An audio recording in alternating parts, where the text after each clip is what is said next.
American Egyptian Women of Influence podcast aims to be the American Egyptian culture podcast of choice. We believe that our knowledge and our participants' stories will greatly enhance understanding of both cultures. I'm Karen Leggett Aburaya. Reem Abdelazam Bossati is a two-time Olympian for Egypt as a synchronized swimming champion in 2008 and 2012. She's the first Egyptian ever to win a prestigious Coleman Cup championship, and she was the assistant national coach for the American synchro team. She was also the head coach at Lindenwood University in Missouri, where she graduated, and where her team won the U.S. National Championship, and Reem was selected Coach of the Year. Born and raised in Cairo, Reem began swimming as a 6-year-old, and we're delighted to have you with us, Reem. I'm very happy to be here as well. Thank you. Now, what prompted you as and maybe you didn't start synchro at 6, but what prompted you to swim in synchronized swimming and not just regular swimming? At the beginning, I thought it was the music. You know, I loved the music and I thought, how fun is that? You're just in the water dancing kind of thing. And then I quickly realized that it was much, much, much more difficult than that. And that's what pulled me into it. It was a very challenging sport. I had a Russian coach at the beginning who just demanded everything I didn't have, like flexibility and swimming and skills and strength. So yeah, so I think that's why I chose it. Now, what makes it demanding? Because obviously, the layperson, the audience watching it, it just looks beautiful and effortless. Yeah, that's what they tell us. You have to make it look easy.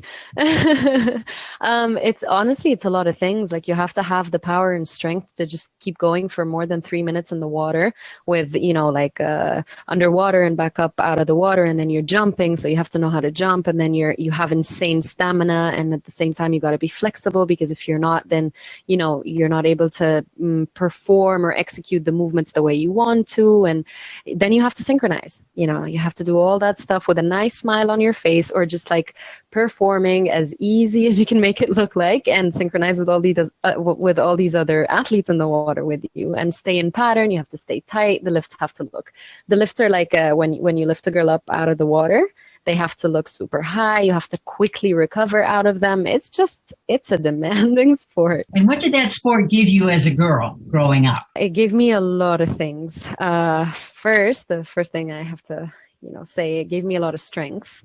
It taught me, how to take criticism to start with, how to handle pain and frustration and disappointment, even on a daily basis, just being in cold water. Like, how do you handle that as a little girl, right? So I always had to be strong. I always had to figure out a way to just keep going.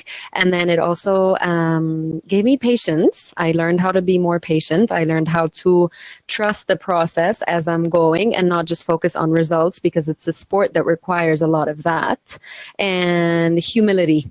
I think as a little girl, I wasn't, I was just like, the result has to be good. Like, I'm ready to win this thing. And it just taught me how to be as humble as I possibly can, and always be modest, respect my competitors, be an example for other athletes. It shaped my personality in every way possible. I learned how to be a lot of things, and not just an athlete, but also a performer. So, and how is it different when you came to the United States? Now you'd had some international competitions, but you came and were swimming regularly in the United States as a college student. So you were 18, 19, 20 by that time. How was the sport different in the United States? Very, very different. First, I realized that, it's just much, much bigger. There's more than, 20 different clubs in the US. And when I first came, that was in 2010, we were like over 10 different universities competing against one another. So that's a lot of also just programs everywhere. So there was more recognition, there were more resources, and more yearly camps, performances, attention in general. And then in the US, you have your own federation, and it's called USA Artistic Swimming actually now. So in general, when you go to the national team, that becomes your profession. You do that on a daily basis. You live in the same city, state, of course. You have, a physiotherapist, a psychologist, everything. Yeah. And is that why you chose to come to the United States for college? No, I was a naive 17-year-old who was just excited to like continue the sport, continue being an athlete. And at the same time, I wanted a big challenge and I just wanted to continue studying. So I thought, oh, look, in the US, I can do it in the same place without having to, drive for an hour and a half and wake up at like, it was just so much easier and more efficient to do it in the US. And that's why I left Egypt at that point. And what was it like when you were the assistant coach for the U.S. team? What do you think you were able to contribute to that team as an Egyptian, as opposed to not simply, but you were obviously an expert in your sport, but what were you able to contribute because of your Egyptian background? Yeah, that's a great question.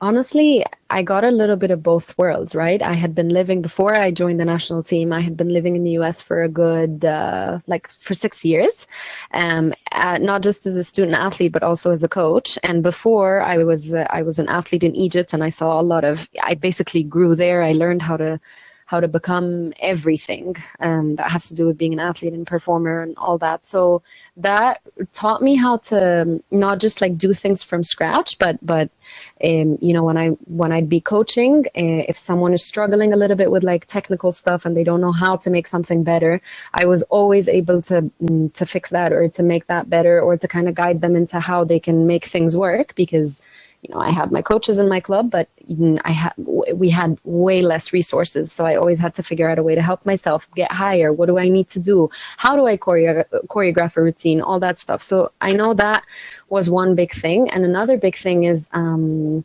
bigger picture, right? I'm an Egyptian. I'm not an American who's had it kind of, I don't want to say had it easier, but everything around you is more...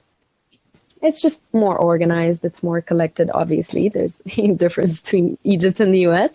So kind of guiding my athletes and letting them be aware that there's another, world out there outside of the US, it automatically just makes you more exposed and more well-rounded as an athlete. So you're more humble and you also don't take things for granted as What's next for you? Finding my center. I'm just working on grounding myself again.